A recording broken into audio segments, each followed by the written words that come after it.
Üfüqi müstəvidəki n bərabərdir 3 kiloqram kütləli cisim 50 Newton qüvvə ilə itələnir.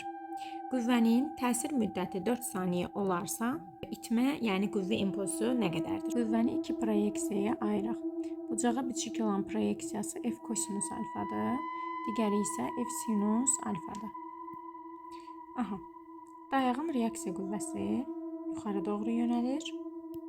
Sonra cismin ağırlığı da var. 3 kiloqram kütləli cismin ağırlığı 30 Newton olar da MJ-dən tapılır ki, 3 vur 10, o da bərabər 30-dur. Aşağı doğru 30 var. Onda reaksiya qüvvəsi bax, bir dənə bu qüvvə var aşağı, bir dənə də bu. İkisinin cəminə bərabər olacaq, yəni 60. Onda biz F sürtünməni hesablaya bilərik. Mü-N-dən 0,5-i vuracam 60-a, bu da eləyəcək 30. Aha, bizdən də F əvəzləyicinin T-yə hasilini istəyir.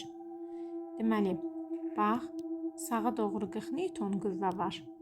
Bunun əksi istiqamətində də sürtünmə var 30 Newton. Əks istiqamətdədirlər. Çıxıram.